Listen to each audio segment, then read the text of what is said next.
नमस्कार दोस्तों, अगर आपको भारत और इंग्लैंड के बीच खेला गया T20 श्रृंखला का पहला और सबसे रोमांचक T20 मुकाबला पसंद आया हो तो इस वीडियो को आप एक लाइक जरूर करें। इस वीडियो का लाइक टारगेट 400 लाइक है तो इस वीडियो को आप दिल से लाइक जरूर करें। दोस्तों, भारत और इंग्लैंड के बीच खेली जा रही 3 मैचों की T20 श्रृंखला के पहले और निर्णायक T20 मुकाबले में इस साल T20 मुकाबलों में पहली बार रोहित शर्मा की भारतीय टीम के सामने जॉस बटलर की इंग्लैंड की टीम खड़ी थी। इस रोंगटे खड़ी कर देने वाले मुकाबले में भारतीय कप्तान रोहित शर्मा ने टॉस जीता और पहले बल्लेबाजी का फैसला लिया और इंग्लैंड की टीम को पहले गेंदबाजी के लिए आमंत्रित किया। इसके बाद रनों की बारिश करने के इरादे से भारतीय टीम के 2 दिग्गज ओपनर बल्लेबाज मैदान में उतरे। भारतीय कप्तान रोहित शर्मा और उनके साथ बल्लेबाजी करने आए ईशान किशन के कंधों पर इस रोमांचक मुकाबले में भारतीय टीम को एक विस्फोटक ओपनिंग शुरुआत देने की एक बड़ी जिम्मेदारी थी।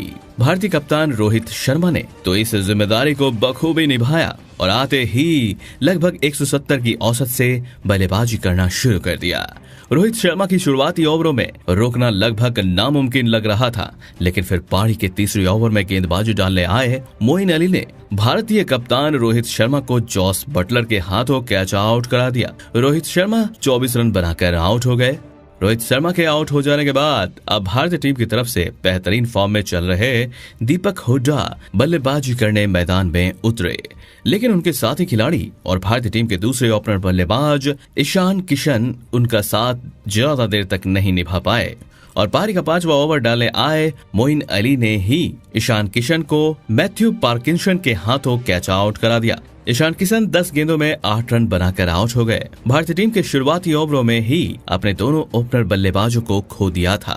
विकेट गिरने के बाद भारतीय टीम की तरफ से सूर्य कुमार यादव बल्लेबाजी करने मैदान में उतरे और फिर यहां से दीपक हुड्डा और सूर्य कुमार यादव ने भारतीय पारी को संभाला और विस्फोटक बल्लेबाजी करना शुरू कर दिया। दीपक हुड्डा और सूर्य कुमार यादव की इस जोड़ी ने इंग्लैंड के गेंदबाजों को ज्यादा देर तक खुश होने का मौका ही नहीं दिया और आते ही बड़े बड़े शॉट खेलना शुरू कर दिया। खास करके दोस्तों, दीपक हुड्डा खतरनाक फॉर्म में दिखाई दे रहे थे तो वहीं उनका साथ दे रहे सूर्य कुमार यादव ने भी अपने हाथ खोलने शुरू कर दिए थे।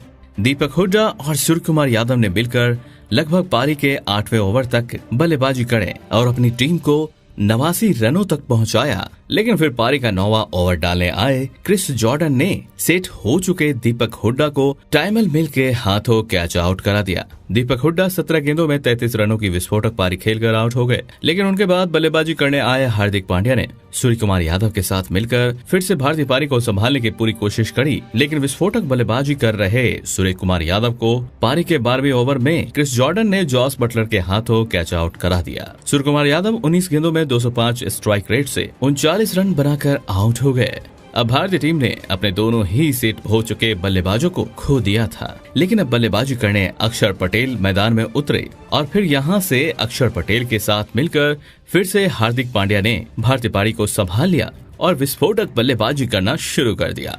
हार्दिक पांड्या इस मुकाबले में गजब के फॉर्म में दिखाई दे रहे थे।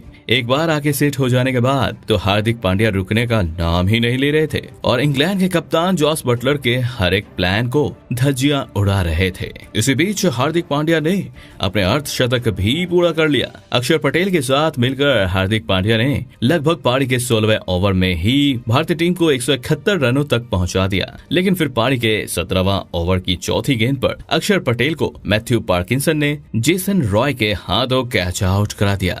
अक्षर पटेल 12 गेंदों में 17 रन बनाकर आउट हो गए तो वहीं उनके तुरंत ही बाद सेट हो चुके हार्दिक पांड्या को टॉपली ने हैरी ब्रुक के हाथों कैच आउट करा दिया। हार्दिक पांड्या 33 गेंदों में 51 रन बनाकर आउट हो गए। हार्दिक पांड्या और अक्षर पटेल को एक के बाद एक आउट करने के बाद अब इंग्लैंड की टीम ने इस मुकाबले में वापसी कर ली थी। विकेट गिरने के बाद बल्लेबाजी करने आए दिनेश कार्तिक के कंधों पर ही अब भारतीय टीम को 200 का आंकड़ा पार करने की बड़ी जिम्मेदारी थी, लेकिन इंग्लैंड के गेंदबाजों ने अंत में लाजवाब गेंदबाजी करके दिखाए और एक समय पर 220 के पार पहुंचती दिख रही भारतीय टीम ने 198 रनों का विशाल लक्ष्य इंग्लैंड की टीम के आगे रखा, लेकिन उसके बाद भारतीय टीम से मिले 199 रनों का विशाल लक्ष्य का पीछा करने इंग्लैंड के 2 दिग्गज ओपनर बल्लेबाज मैदान में उतरे। इतने बड़े लक्ष्य का पीछा करते हुए इंग्लैंड की टीम को इन दोनों से एक विस्फोटक ओपनिंग साझेदारी की उम्मीद थी, लेकिन पारी का पहला ही ओवर डालने आए भुवनेश्वर कुमार की एक भी गेंद इंग्लैंड के इन दोनों ओपनर बल्लेबाजों को समझ ही नहीं आ रही थी और इसी के चलते इस ओवर की 5वीं गेंद पर भारतीय टीम को इस मुकाबले का सबसे बड़ा विकेट मिला और बेहतरीन फॉर्म में चल रहे इंग्लैंड के कप्तान जॉस बटलर को भुवनेश्वर कुमार ने क्लीन बोल्ड कर दिया। जॉस बटलर बिना खाता खोले ही आउट हो गए। जॉस बटलर जैसे दिग्गज बल्लेबाज को पहली ही ओवर में खोने के बाद अब इंग्लैंड की टीम की तरफ से सबसे विस्फोटक बल्लेबाज डेविड मलान बल्लेबाजी करने मैदान में उतरे और फिर यहां से डेविड मलान और जेसन रॉय ने मिलकर इंग्लैंड की पारी को संभालने की पूरी कोशिश करी, जिसमें डेविड मलान एक समय पर कामयाब होते भी दिखाई दे रहे थे, लेकिन उनको दूसरे छोर से जेसन रॉय के बल्ले से उतना अच्छा साथ नहीं मिल रहा था, जिस वजह से डेविड मलान अकेले दबाव में आ गए और इसी वजह से पारी का 5वां ओवर डालने आए हार्दिक पांड्या ने उन्हें अपनी दूसरी ही गेंद पर क्लीन बोल्ड कर दिया। डेविड मलान 14 गेंदों में 21 रन बनाकर आउट हो गए। इंग्लैंड की टीम ने 2 बड़े बल्लेबाजों को अब खो दिया था, जिस वजह से भारतीय गेंदबाजी अब इंग्लैंड की बल्लेबाजी पर हावी होती दिखाई दे रही थी।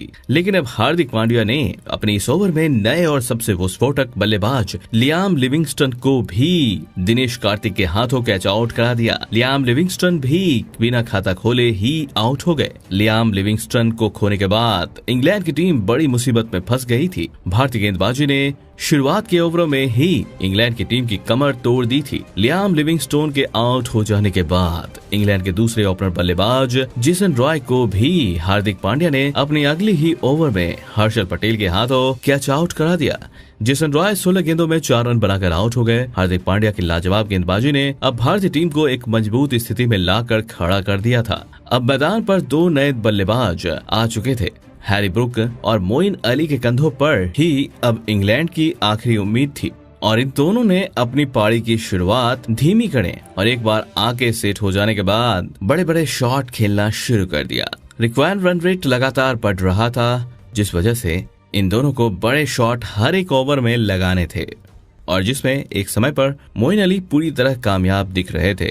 भारतीय गेंदबाजों पर मोइन अली लगातार बड़े शॉट खेल रहे थे, तो वहीं उनका साथ दे रहे हैरी ब्रुक भी गजब के फॉर्म में दिखाई दे रहे थे। इन दोनों ने इसी बीच अपनी अर्धशतकीय साझेदारी भी पूरी कर ली, लेकिन फिर पारी का 13वां ओवर डाले आए यजुवेंद्र चहल ने अपना कमाल दिखाया और अपने इस ओवर में पहले तो हैरी ब्रुक को सूर्य कुमार यादव के हाथों कैच आउट करा दिया। हैरी ब्रुक 23 गेंदों में 28 रन बनाकर आउट हो गए, तो वहीं उनके तुरंत ही बाद इस ओवर की 5वीं गेंद पर सेट हो चुके मोइन अली को यजुवेंद्र चहल ने दिनेश कार्तिक के हाथों स्टंप आउट करा दिया। बेहतरीन बल्लेबाजी कर रहे मोइन अली ने 20 गेंदों में 36 रन बनाए। मोइन अली के बाद बल्लेबाजी करने आए सैम करन को भी भारतीय गेंदबाजों ने ज्यादा देर तक मैदान में टिकने नहीं दिया और पारी का 14वां ओवर डालने आए हार्दिक पांड्या ने सैम करन को दिनेश कार्तिक के हाथों कैच आउट करा दिया। सैम करन 4 गेंदों में 4 रन बनाकर आउट हो गए।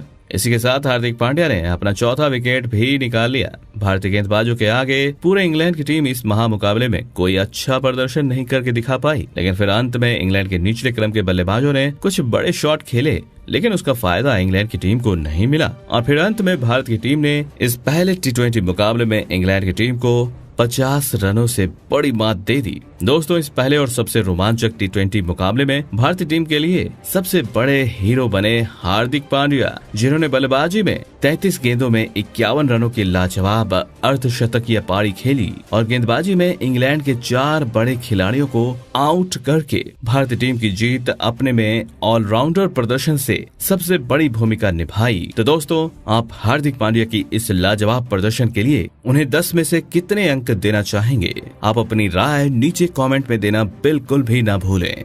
धन्यवाद।